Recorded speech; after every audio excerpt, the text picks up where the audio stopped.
Welcome back to Jersey Matters. I'm Larry Menti. We are joined by Atlantic City Mayor Don Guardian, who is enjoying a great 2016 so far. I want to talk a little politics. As you're watching the Republican debates and you watch Donald Trump brag about the fact that he got out of Atlantic City and I got out just in time, he says. I made money. I got out just in time. What's your reaction to that? So when Donald was in town, he ran three of the best casinos in Atlantic City, responsible for probably around 15,000 families having good paying jobs, treated people fairly.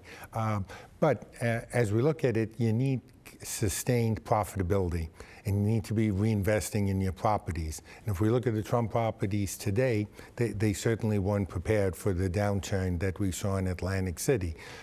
The former marina became Golden Nugget. Tillman Fertitta did a fabulous job. They're doing really well. The Plaza, of course, is closed, and the Taj is in bankruptcy. Are you kindly saying he didn't do a good job with those casinos? I didn't say that. When he was in town and he owned a large portion of those corporations, he did very well, but he left.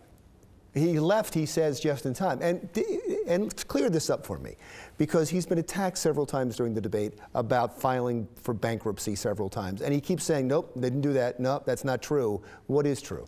So the best of my knowledge, he as an individual did not file bankruptcy, but companies that bore his name, Trump Casinos, Trump Entertainment, did file bankruptcy several times. So it's semantics. And when I hear him say it, I think of all the people that were left unemployed. I mean, that were hurt by his actions. And I always wonder what they must be thinking when they hear him brag about the fact that he got out. Very, very unsettling. You know, Donald made a lot of money. He made a lot of money for his stock people.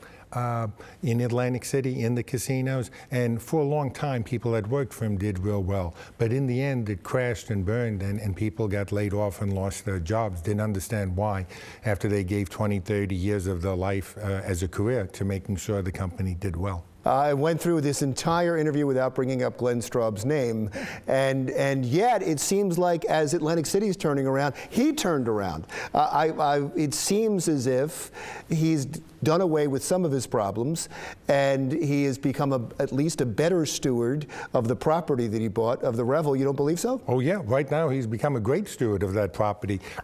2 months ago, you had a property that had no energy to provide heat and air conditioning. He bought the power company for $30 million, and he solved that problem. The value of the property has quadrupled or more because it doesn't have an energy crisis now. And we shared the same goal for that property to be reinvigorated, for a lot of jobs to be created, a lot more taxes to come into the city. Just for people that may not know, Glenn Straub bought the Revel, came in and had some problems with the energy plant that was connected to it. That's all done. Now he says he has big plans, not only for the Revel, but for Atlantic City. Some people doubt what he's saying. Do you believe him? Do you take him at his word? Well, you know what happens? We always have a lot of projects up in the air. It's like the balls in the air. You got to keep them all going at the same time. Some don't make it, some do make it. But right in the Southeast industry, we have a couple of major players, developers with the money that could turn around the Southeast Inlet and Atlantic City, and over a 10-year period, you'd see another Miami Beach. So we have the vacant land on the boardwalk. The boardwalk is physically being reconstructed as we talk. As the economy turns around nationally, I think Atlantic City is going to be in a very good position for second homes and for an expansion of the tourism district. And I think with two corporations now locating in Atlantic City, we realize that that's good for the city as well.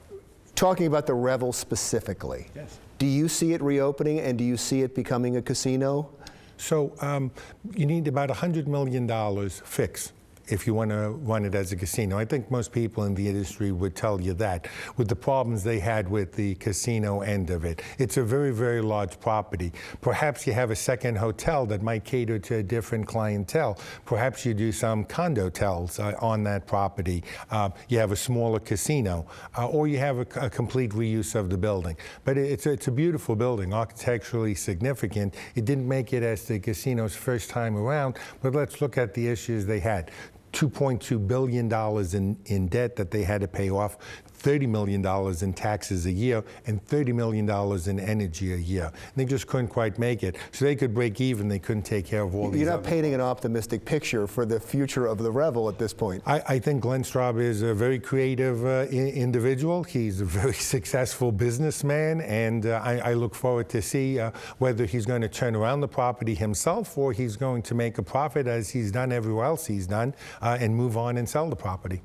Great. Thank you so much. Thank you. I appreciate you being here. Congratulations on your good 2016 so far, and I hope it continues. And by the time this airs, the governor may have signed the tax relief and the money coming to Atlantic City, and that's wonderful. Hope so I hope you get to celebrate. Mayor Don Guardian, when we come back, we're going to talk more about the Pilgrim Pipeline. If you're not sure what that is, you'll find out next.